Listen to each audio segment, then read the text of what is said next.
Israel ഇറാനെ ആക്രമിച്ചതിന് പിന്നാലെ തുടർച്ചയായ 4ാം ദിവസവും സംഘർഷമൊഴിയാതെ പശ്ചിമേഷ്യ.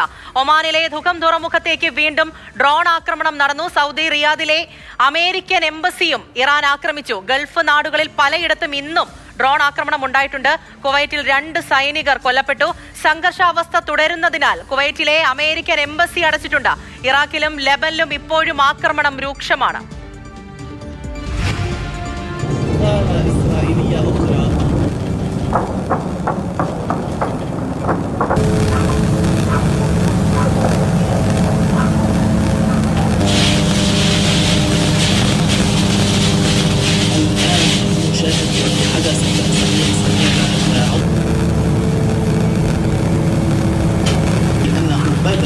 الجيش الإسرائيلي بمهاجمة لا زال نصنع خانة إسرائيلية أخرى.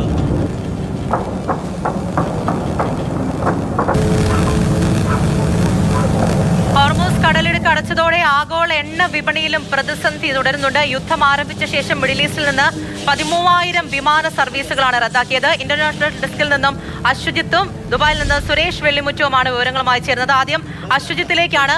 അശ്വജിത്ത്, 4ാം ദിവസവും ഇപ്പോൾ ആക്രമണം തുടരുകയാണ്. രൂക്ഷമായ സാഹചര്യം ഇപ്പോഴും നിലനിൽക്കുന്നുണ്ട്. ഇപ്പോൾ ഹോർമൂസ് കടലിടുക്ക് അടച്ചു, ഇങ്ങനെയുള്ള റിപ്പോർട്ടുകൾ മുന്നിലേക്ക് കുറച്ച് നാളുകൾക്ക് മുമ്പ് തന്നെ വന്നപ്പോൾ പോലും ഏത് വിധത്തിലാണ് പ്രതിസന്ധി ഉണ്ടായത് വിപണിയിൽ എന്നുള്ളത് നമ്മൾ കണ്ടതാണ്. ഇപ്പോൾ അതിലൊരു സ്ഥിരീകരണം കൂടി വരുമ്പോൾ ആ പ്രതിസന്ധിയെക്കുറിച്ചും അപ്പോൾ ഈ ദിവസങ്ങളിലൊക്കെ ഏത് വിധത്തിലാണ് ഈ സാഹചര്യം കടന്നു പോകുന്നത് സംബന്ധിച്ച ഏറ്റവും പുതിയ വിവരങ്ങൾ എങ്ങനെയാണ്? പൂജ, സംഘർഷങ്ങൾക്ക് അയവില്ല എന്ന് മാത്രമല്ല സംഘർഷം കൂടുതൽ വ്യാപിപ്പിക്കുന്നു എന്ന തരത്തിലുള്ള റിപ്പോർട്ടുകളാണ് ഈ ദിവസം ഇന്ന് രാവിലെ മുതൽ പുറത്തു വന്നുകൊണ്ടിരിക്കുന്നത്. അതുതന്നെയാണ് ഏറെ ആശങ്കപ്പെടുത്തുന്നതും. ഏറ്റവും ഒടുവിലത്തെ അപ്ഡേറ്റ്സിലേക്ക് വന്നാൽ ഇറാൻ തന്നെ ഔദ്യോഗികമായി പ്രഖ്യാപിച്ചിട്ടുണ്ട് ഹോർമൂസ് കടലിടുക്ക് പൂർണ്ണമായും അടച്ചു. അതുവഴിയുള്ള കപ്പൽ ഗതാഗതം പരിപൂർണമായി തന്നെ തടസ്സപ്പെട്ടു എന്ന് ഇറാൻ സ്ഥിരീകരിച്ചിട്ടുണ്ട്. അത് വലിയ പ്രത്യാഘാതങ്ങളാണ് ആഗോള എണ്ണ വിപണിയിലും മറ്റ് വ്യാപാര രംഗത്തുമൊക്കെ ഉണ്ടാക്കിക്കൊണ്ടിരിക്കുന്നത്. അതിൻ്റെ ചലനങ്ങൾ വിപണികളിൽ കണ്ടു തുടങ്ങിയിട്ടുമുണ്ട്. അത് സാമ്പത്തികമായ പ്രയാസങ്ങളും പ്രതിസന്ധികളും ഒരു വശത്ത്. ഇനി ആക്രമണങ്ങൾ സംബന്ധിച്ച് സൈനികപരമായുള്ള നടപടികൾ സംബന്ധിച്ച് വന്നാൽ അതിൽ ഏറ്റവും പ്രധാനം ഇറാനിൽ ആക്രമണം ശക്തമായി തന്നെ തുടരുന്നു എന്നുള്ളതാണ്. ഇസ്രായേലിന്റെ ബോംബുകൾ ഇറാനിലെ ഇസ്ഫഹാൻ നഗരത്തിൽ പതിച്ചതായാണ് ഏറ്റവും ഒടുവിൽ പുറത്തു വരുന്ന വിവരം.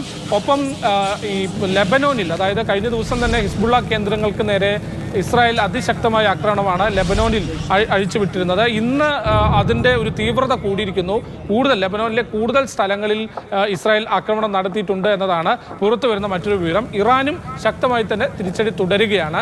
ഇറാൻ ഇന്ന് ഇറാഖിൽ കഴിഞ്ഞ ദിവസവും അമേരിക്കയുടെ ബേസിന് നേരെ ആക്രമണം നടത്തിയിരുന്നു. ബേസിന്റെ തൊട്ട് സമീപത്തായി സ്ഫോടനം നടന്നു എന്ന റിപ്പോർട്ടുകൾ പുറത്തു വന്നിരുന്നു. ഇന്ന് ഇറാഖിലെ കൂടുതൽ സ്ഥലങ്ങളിൽ ഇറാന്റെ ആക്രമണം ഉണ്ടായി എന്ന തരത്തിലും റിപ്പോർട്ടുകൾ പുറത്തു വരുന്നു.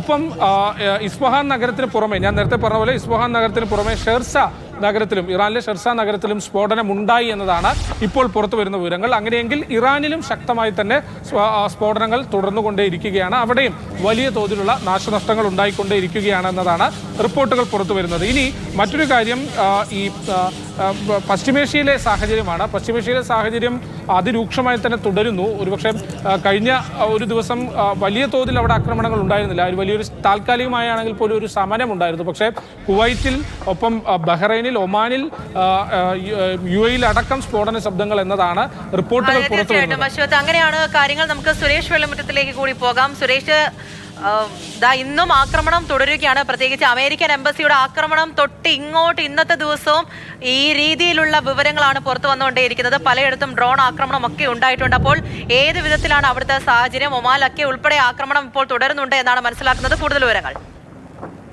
നമുക്ക് ഇപ്പോൾ മനസ്സിലാക്കാൻ കഴിയുന്നത്, അല്ലെങ്കിൽ കൃത്യമായിട്ട് വ്യക്തമാകുന്നത്, വലിയൊരു വ്യാപകമായിട്ടുള്ള ആക്രമണം മുൻപുണ്ടായിരുന്നുവെങ്കിൽ ഇപ്പോൾ അത്തരത്തിലുള്ള ഒരു ആക്രമണമല്ല ഉണ്ടാകുന്നത്. എണ്ണ ടാങ്കറുകളെയും അതേപോലെ തന്നെ റിഫൈനറികളെയും ലക്ഷ്യം വെച്ചുകൊണ്ടുള്ള ആക്രമണം അത് മിക്ക രാജ്യങ്ങളിലും ഉണ്ടാകുന്നുണ്ട്. ഒമാനിലും സൗദി അറേബ്യയിലും കുവൈറ്റിലും ഒക്കെ അങ്ങനെയാണ് ഉണ്ടായിട്ടുള്ളത്. ഇപ്പൊ ഏറ്റവും ഒടുവിലായി വന്നിട്ടുള്ള റിപ്പോർട്ടും ഒമാനിൽ നിന്ന് തന്നെയാണ്. ഒമാനിലെ ദുഃഖം തുറമുഖത്താണ് ഇത്തരത്തിലൊരു ആക്രമണം ഉണ്ടായത്. അതിന്റെ ഭാഗമായിട്ട് തന്നെ എണ്ണ ടാങ്കറിനെ ലക്ഷ്യമാക്കിക്കൊണ്ട് നിരവധി ഡ്രോണുകളാണ് വർഷിച്ചത്. അതിൽ ഒരെണ്ണം ഈ ടാങ്കറിൽ തട്ടുകയും എണ്ണ ടാങ്കറിന് കേടുപാടുകൾ പറ്റുകയും ചെയ്തിട്ടുണ്ടെന്ന് ഒമാൻ വാർത്താ ഏജൻസി സ്ഥിരീകരിക്കുകയും ചെയ്യുന്നുണ്ട്. മറ്റൊന്ന്, മക്കയിലുള്ള ഇറാനിൽ നിന്നും മക്കയിലെത്തിയിട്ടുള്ള തീർത്ഥാടകരുണ്ട്, ഉംറ തീർത്ഥാടകരുണ്ട്. അവരെയൊക്കെ ഒഴിപ്പിക്കുന്നു. ഏതാണ്ട് 9,000-ഓളം ഇറാൻ പൗരന്മാരാണ് ഈ ഒരു മേഖലയിലുള്ളത്. അതിൽ തീർത്ഥാടനത്തിനായി എത്തിയിട്ടുള്ള ഇറാനി പൗരന്മാരെ ഒഴിപ്പിക്കുന്നു. ഇറാൻ എംബസിയുടെ നേരിട്ടുള്ള നേതൃത്വത്തിലാണ് ഇത്തരം ഒരു നടപടി സ്വീകരിക്കുന്നത്. വിമാന സർവീസിന്റെ കാര്യത്തിലാണെങ്കിൽ ഈ യുദ്ധം തുടങ്ങി ഏതാണ്ട് ഇപ്പോൾ 4 ദിവസമാകുന്നു. ഈ 4 ദിവസത്തിന് ശേഷം അല്ലെങ്കിൽ ഈ 4 ദിവസത്തിനുള്ളിൽ ഏതാണ്ട് 13,000-ഓളം വിമാനങ്ങളാണ് ആകെ റദ്ദാക്കിയിട്ടുള്ളത്. ശരി സുരേഷ് വെള്ളിമുറ്റമാണ് വിവരങ്ങൾ നൽകിയത്.